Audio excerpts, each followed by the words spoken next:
Hey there, folks. Bariatric Bernie making another video just for you guys. All right, that's a little dramatic. It's not really just for you guys. It's actually for anybody who stumbles upon my channel. So, listen, you're not special. I get it. Somebody out there is probably a millennial. You just ain't that special. Listen, folks, what the hell is going on this week?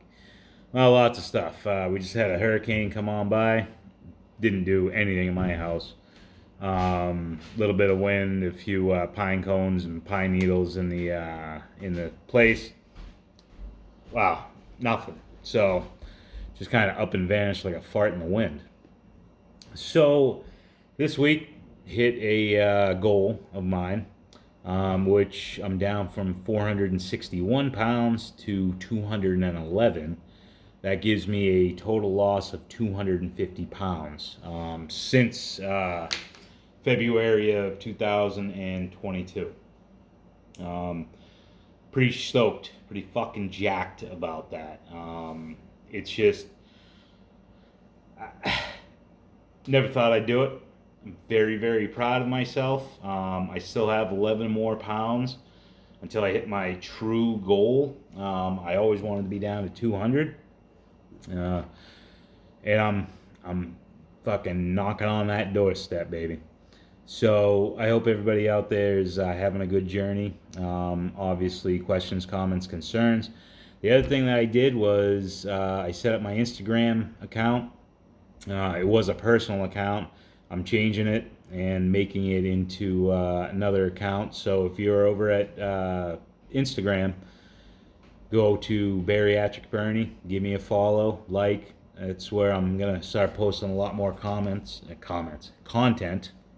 And obviously, it's I don't know. I'm not really media savvy, so I'm doing what I can, and I appreciate anybody who's come on here and hit a like button or just watched my video.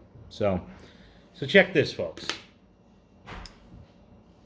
When I was sitting today, it just kind of brainstormed, and I said maybe it was brain farts. I don't know.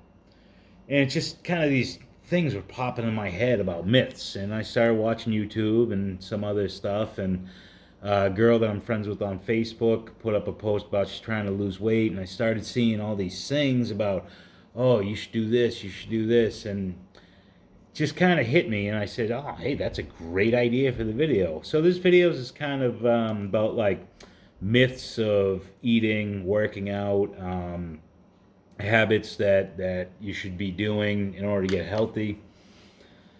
Because listen, anybody who's been out there, they've heard it, they've seen it. You understand that there's a lot of stupid shit out there. And it's my job to help alleviate some of that stupid shit, because I may have fallen victim at one point, and I can tell you that I definitely have, and I'll explain that. But so here we go. So first topic is your eating habits. And specifically, we're talking salads, portions, and carbs. And salads, I'll start with. Salads, I hate them. Don't want to eat them. Fucking hate them. Unless it's a Caesar salad. Well, funny thing, Caesar salad has a shit ton of fat and calories and salt. That's why it tastes so good. Welcome to I just unlocked some shit in people's brains. When something tastes good, it's usually bad for you, which sucks, because there's a lot of great tasting natural stuff out there that can be sweet, or it can be sour, it can be whatever your palate likes. But because of all the shit, the processing that we've really dealt with a lot in our lives, a lot of the stuff tastes like shit compared to X. And it's different for everybody. Some people love salads. I can tell you, my wife, she eats a ton of salads. But one of the things that I always see with salads, and this is the thing that I've always heard, is, oh, well, salads are good for you. You need to eat them. Really? Fucking salads are good for you. Well, let me tell you this. Salads are good for one thing, and that's fucking up your diet. What do I mean by this? Well, the salad itself, if you want to eat green leafy vegetables and you want to throw some cucumbers and maybe some, what's that stuff? Carrots and radishes. Okay, no big deal. That's good stuff. But what happens, and I bet everybody here has fallen victim to this, shit, I know I have. You take a salad and you go, oh, well, let me add in some croutons. Well, there's a little bit of carbs and a little bit of extra calories. Let me add some protein. Chicken, no big deal. But let's say you add in some ham because it's a chef's salad. I don't know, fuck. What, some other guy come up with salad other than a chef? Well, then the bacon comes into play, or bacon bits, fake bacon, which I think is a travesty. Well, then you've got your creamy ranch dressing that has got about 230 calories for about a tablespoon or two. But you're putting on like 6 times the amount that you should. So there's like 700 calories. Next thing you know, you're throwing some cheddar cheese on that thing because you're like, oh, well, that's good for you. Yeah, then all of a sudden there's fucking 300 calories of that. That salad sucks. So folks, don't eat salad. Save poor rabbits around the world and don't eat their food. I can't stand salads. So, unless they're made right. And I tried salads. I tried baby spinach with this light dressing that was about 75 calories for the serving. Very low in fats as well. It actually tastes pretty good. It was the Ken's light Italian herb dressing or some shit. I don't even know. But I can't stand the spinach, so I got rid of them. And of course, if you do portion sizes, which is another point that I was making with this whole eating thing, if you do everything in portions and you know exactly what it is, so you got to weigh stuff out, which is a very vital, important part to figuring out what you're actually taking in, then you can control everything. But you can't control stuff when you grab that box of croutons and you toss them on and you go, wow, that looks like enough. Or you're grabbing the bottle of dressing and you're squeezing and you go, oh, yeah, that's about 2 tablespoons. You don't know. And you don't realize how much extra you actually use, which is why we have a problem, which is why I had a problem with food. Portion size, portion size, portion size. And, you know, that goes along with the scales. You need a food scale if you're going to do it. If you truly want to eat properly, get a food scale. You can measure your liquids. You can measure anything. It's a scale. There's very few labels that don't have a milliliter or a gram or an ounce on it that you can't just match up. I do it every day. Like when I make my protein shakes. My protein shakes consist of 1 serving of PB Fit, which is 16 grams, 1 serving of the protein powder, which that comes with a scoop, so that's very easy to do. And then the last is the oat milk, which, yeah, oat milk? I'm fucking weirdo now. I tried almond milk. It sucks. I don't like it. I like oats because I eat oatmeal every day that I go to work out.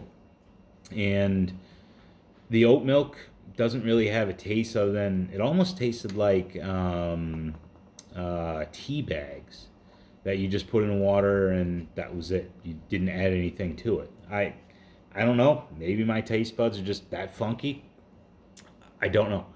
But that's what it tasted like to me. But when I make the protein shake, it's 1 serving of oat milk, which is 240 milliliters, 1 serving of PB Fit, 16 grams, 1 scoop, which I forget how many grams a scoop is, but it's a scoop. It's already pre-measured. I don't have to worry about going nuts measuring that. And then I add a little bit of water to it. Tastes like a Reese's peanut butter cup. It's fucking fantastic. But everything is portioned out, so I know exactly what I'm getting out of it. Then I take my little phone, which you're watching on me right now, and I just punch into the phone what I put in, And then bam, I know exactly what my macros are. I know how many calories, and I know exactly what's going into my body, so I know exactly what I can get out of that. It's that simple, folks. You don't have to go crazy. You don't have to go ballistic, but weighing your food, knowing what you take in, um, is so vital to keeping your health in check.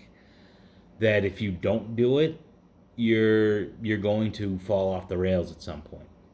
And it's okay to experiment. It's okay to try new things. It's okay when you look at your macros and you go, you know what, I want X amount extra of protein. Okay, well then sit down and go, well, what protein sources do I like? A good portion of this, like I was saying before, is the woman on Facebook, when people were chiming in, I already saw that people were putting, oh, well, there's crock pot ideas, and this quinoa is really super good for you. All that stuff is really good. But the problem is if you don't do it in the correct proportions and know exactly what you're taking in, it doesn't work. You can eat healthy all day long, but if you overeat those healthy items, you will gain weight. And losing or gaining weight is as simple as either caloric deficit or caloric surplus. It's one of the two. As far as if you want to move your weight, if you want to stay, then you got to understand where your point is, where your maintenance level is, and that comes with experimentation and tracking and processing. And once you get that stuff, and then you know exactly where you're at, there you go. You'll be perfectly fine. So all those things is kind of like the same thing, because everybody says salads are healthy. That's a myth. Everybody says you gotta not eat carbs. Bullshit.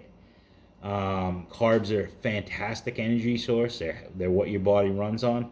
But again, that goes back to, if you don't track, you don't know what's in your body. Me, when I work out, oats and blueberries in a bowl, chow that shit down, go to the gym, about an hour. It seems to be working. That's what I feel, and that's what I do as I track. So I know exactly what it is, and I know the timing of it, and I know that I know that it works, because about halfway through my workout, I feel this like surge where I don't want to stop working out, and I just fucking crush it. And I gotta believe that it's the oats, their energy being processed and released into my body. Maybe it's not. Maybe I'm just nuts. Maybe I'm just getting used to the gym. However, I would say that if people are out there and they're trying to do stuff, experiment. It's not going to hurt you by trying some new food to see if it works out that way. As part of the oats, what I do is I dabble in some salt, because salt is great for the pump, and it's also just a vital nutrient that you need to survive. So all those things, let's kick them to the curb. Let's talk about a new spot. Number one is, let me get a little bit of juice here. This is my electrolytes. I love pink lemonade. Tastes like the same thing. I don't know, just ridiculous. So the salads, the cardios, the carbs, portions, eating habits, in other words. Because there's just a lot of misconceptions, and you got to try it out for yourself. So scales. A lot of people are down on scales. Food scale we kind of covered already. You need it if you're going to know exactly what you're putting into your body. There's no ifs, ands, or buts about it. And I don't care about measuring spoons and shit like that. A good example is peanut butter. People all the time will take celery and they'll slather that peanut butter on that bitch, and they'll eat 3 or 4 stalks. And like, oh yeah, oh, this is so healthy for you. It's great stuff. Yeah, no, it's not, bro. Peanut butter is extremely awesome for good fats. It tastes wonderful. You can get it in crunchy, so that if you're like me and most everything, you eat is mush, well, now you can have some crunchy stuff with it. The problem is that you get the 3 or 4 stalks of celery, okay? Which celery is like 2 calories per stalk. It's just basically water. That's got some crunch to it. Honestly, they're the best for sopping up hot sauce from buffalo wings, but you gotta be careful with fried food. But once you get those stalks of celery and you put that peanut butter on, well, that one serving of peanut butter, which is like 32 grams, I think it is, all of a sudden you're using, we'll say, 3 or 4 servings. Well, that's like 500 to 600 calories of peanut butter that you have no idea, and it ain't gonna last you. It's not satiating. It's not gonna be this awesome food that your body can use 6 different ways to Sunday. It's You're fulfilling your craving, and then you're moving on to the next thing because it's not a lot of food. It just isn't. Um, Peanuts and other nuts, they're very calorically dense. However, you don't get much. You get a small serving size. So peanut butter is great when you want to add fats into your diet, especially good fats, but it's not going to give you a ton of volume in order to for you to work off of. So there is better alternatives when you want to eat volume for lower calories. And what those are, I'll leave it up to you. Do a little bit of research, figure it out. I will say one thing that I love for volume that has dick for calories, pardon my French on that one, is konjac noodles. Um, they're basically 5 calories. They come in these bags for a serving. That for me, I take 4 ounces of chicken or 4 ounces of ground turkey, and I mix it up and I put it in there and I make a stir fry out of it, or I can make pasta sauce out of it. Shit is unbelievable. Check it out on Amazon. Konjac noodles, Konjac. They smell nasty when they come out of the package. All you got to do is just clean them and then fry them. They take on the color, I'm sorry, the taste of whatever you cook it with. Fantastic for Asian stir fries. But back to the scales. The food scale is one thing, but a lot of people are afraid of an actual scale to weigh themselves. And I was the same way for a long time. I didn't want to know the scale. Hell, I didn't even fit on most scales because most scales at home, they might go up to 400 pounds. And once you're over it, what the fuck do you do? Well, you can go to a truck stop and get on the scales there. They can weigh you. And yeah, it happened a couple times when I was riding with guys to work and we go somewhere and we'd get out of the truck and I'd look at the scale and then they'd tell me what the tear weight was, and it was kind of ugly. But the scale is a great way to know what's going on with your body. In fact, it's really the only way to understand what truly is going on with your body. A lot of people talk about water weight, or they talk about creatine, it's holding water in your muscles, and that's why I'm gaining weight. Come on, people. You're gaining weight because you're not eating correctly. That's why you weigh your food so you know what you're taking in. But you should be weighing yourself, in my opinion, and I'm not a doctor, I'm not anything like that, once a week to understand which way you're trending. Are you trending down? Are you leveling off? Are you gaining? Because you can take that information and then what you do is you can formulate your plan for the next week. Me, I weigh myself every Wednesday. Like clockwork, in the afternoon, in just a pair of socks, and that's how I do it. Everybody's different. They might want to do it in the morning because the morning will give you a different weight than the afternoon, everything. But if you're consistent, whether you do it in the morning or afternoon or do it at midnight, I don't give a shit. If you're consistent with everything, then you can actually keep track of stuff. And if you're gaining weight and you say, oh my God, I'm gaining weight, no. Stop, readjust your food to adjust your macros, basically your caloric intake rather than your macros, so that you can get in that caloric deficit in order to lose weight. Then what happens is if you go, okay, I need to adjust this, now you go through 1 week. That's 7 days, folks. It's not a long time. And you look at the scale the next week and you're down 2 pounds, okay, you're on to something. So what you do is you go, okay, this week I'm going to stick to what I ate last week. And eating the same thing over and over and over and over is okay. It makes it easy to track. Why do you think bodybuilders do it? Because it's easy for them to figure out. And that's why I do the same thing. I eat the same thing every day, every week. Because it's easy for me to track and also to plan, to meal prep, everything. So that's a little tip for you. Don't be afraid of the scale. Embrace the scale.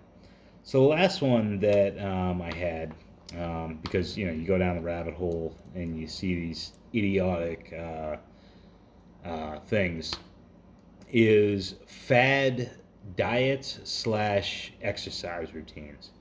Guys, everybody's seen that idiot from V-Shred. I don't care how good he looks. The guy had good genetics and he worked out a little bit, and he's got a brilliant marketing team behind him apparently, because the guy's fucking dumb as rocks. He doesn't know what he's talking about. He doesn't know how to do anything except look good. He's basically a bimbo with a six pack. So you see shit like that where he's like, "Oh yeah, if you don't stop doing cardio, I'm gonna jump in this pool." What? And then it shows him eating fucking donuts and pizza and shit. Yeah, it's not sustainable, folks. It's bullshit. It's a scam. It's a way to get money out of you. It's the same thing with a lot of other ideas about dieting, and everybody wants to do keto because it was the hot thing.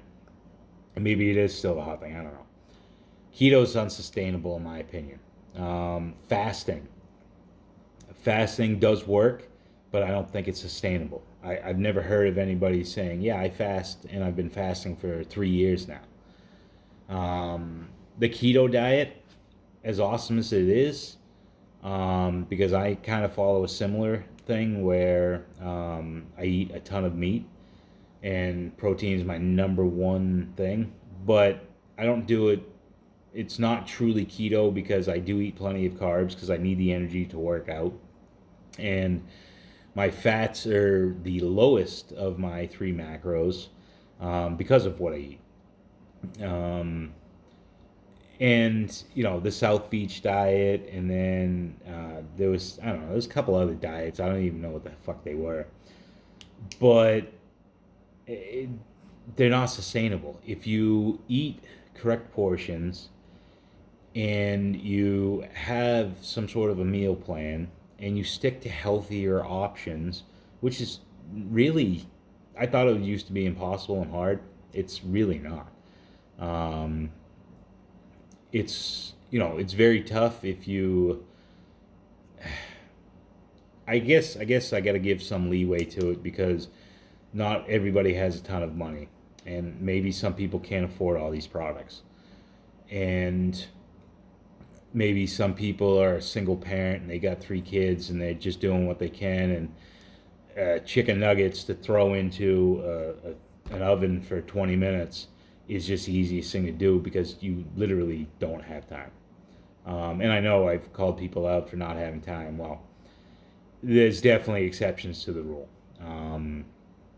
And maybe I should be a little bit nicer for understanding circumstances. Just kind of even though I'm working on my body, my mental health, I always have to work on, and maybe it's time for bariatric Bernie to be a little bit nicer. Until he gets to the gym and he gets all fired up, and then the gremlin comes out. But the fad diets, the reason that they don't work is because it's the hot, trendy new thing, and then you try it, and then you don't want to do it anymore. You can't stick to it. But I don't think that there's a reason why people can't stick to eating balanced foods or balanced meals. Have a portion of protein, have a portion of fat, and have a portion of carbs, and there you go. Or you can mix them all up. I don't think it's really that crazy to ask. And if people want help, they can ask me. I can line up something for them. I'm not a nutritionist. I'm not a professional at this stuff. But what I can tell you is what has worked for me and what I have learned from professionals that basically, my doctors, when they gave me the sheet for the bariatric surgery, they showed me what basically kind of like a peace symbol of, hey, you should be prioritizing protein and fats and carbs are here. And then they gave me lists of what was good sources. And I've heard this from pro bodybuilders that I watch here on YouTube talking about perfect sources of protein, perfect sources of carbs, perfect sources of fats. And basically, all they're saying when they talk about these perfect sources is, we'll use ground turkey as an example. The 99 1%, the 99% meat, 1% fat. That's a perfect source of protein because it's nothing but almost pure protein with almost no fat and zero carbs. Flip side of that coin, rice. Rice is almost pure carbs with no fat and no, what's that thing? Oh, and decent calories, especially for the volume that you get. And it's very easy to make it taste different by just adding stuff instead of water, like chicken stock, which is very low calories. And it's a great way to flavor stuff without having to add in massive amounts of calories.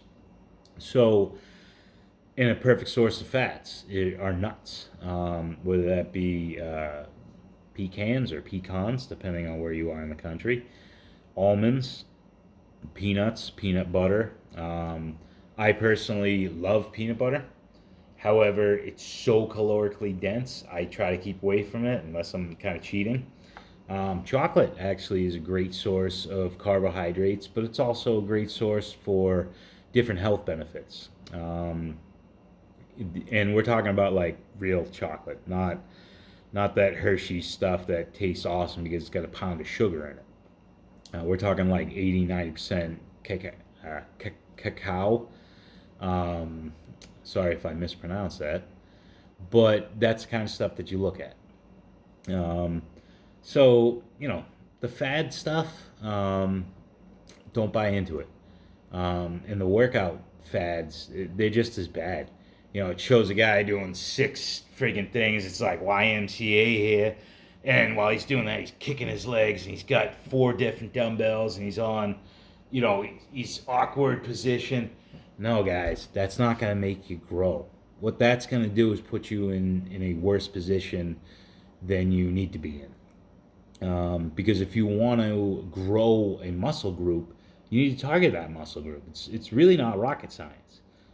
Because trust me, a lot of the bodybuilders out there, they ain't the brightest bulbs out there, but they sure as shit know what they're talking about. And you can talk about the Lunk Alert, Planet Fitness, their chief, about, I pick things up and I put them down. Well, yeah, that's how you grow.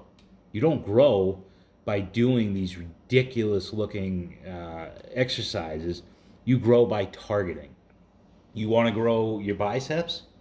You don't do an exercise that works on your biceps and your abs at the same time. Huh? It's fucking stupid. Do an exercise that works on your biceps. Then, once you're done with that, if you want to work your abs, work your abs. Be a crack addict. Do one muscle group and then move on to the next. Because that's how you grow. That's how you get into shape. You don't do it by these ridiculous looking combination moves. Might be good for your strength as far as your core, but if you, I don't know. There's just a lot of guys out there that have these things because they're fads. And they want to just get your attention, get likes, get clicks, get noticed. And it's shit. Why do you think that if you actually watch these guys who are bodybuilders and they're professionals, why do you think they look the way they do? Why do you think they train the way they do? Why do you think that they eat the way they do? Because everything that they do has been proven by people before them. Back in the 60s and 70s, during the rise of Arnold in the bodybuilding golden era, as they call it, guys were eating eggs. They were eating steaks. They were eating high protein, high fat. They didn't have real protein shakes back then, especially not by what we drink today. So they had to do it a different way. They had to do basically whole foods. And when they did that, they grew. And then when they went to the gym, maybe they overtrained, I guess you could say. Depends on who you ask, because some guys say you got to spend 3 or 4 hours in the gym. Other guys say you got to spend an hour in the gym. In any event, I feel that if you want to grow, you got to put the time in, and everybody's time is different. So, but back then, they were doing things that guys today are doing, like eating a ton of calories, like eating a ton of protein, like working out with heavy weights, progressive overloads, like doing extra reps, like doing certain compound movements. They did this because they noticed that they would grow. So imitation is the most sincere form of flattery. That's what these guys did. They imitated people before them. And you fast forward to 2023, all the advantages that we have in technology and everything else, it's truly amazing. And there's always going to be a common thread, and it's kind of like going back to the cavemen, where you have to eat right, you have to sleep right, you have to do everything that you can in order to take care of your body if you're going to grow. And I think that when you have tried and true methods and they work, it's the old KISS rule. Keep it simple, stupid. It's true. And I think that's what people should do. That's what I do. I don't do a ton of different movements. I do movements that I know work. And I know that they work because if you take a good look at my arm and my shoulder, my tricep is pretty good. And this is my smaller tricep, but my bigger bi. Things are actually happening in my body, especially as I'm cutting down on fat, where I notice things are popping out. And I don't know. I'm a true believer in keeping it simple. So I hope that everybody here has had a fantastic weekend. I hope that people like, comment, subscribe. Check out my Instagram, Bariatric Bernie, where I'll be posting content and everything that I can, including links to this video and my channel and all that jazz. But hope everybody gets out there, hit the gym, hit it fucking hard, kick some ass, and I'll see everybody during the week during my shorts. Tomorrow's a day off, then it's Monday, back to the grind, baby. Check you later.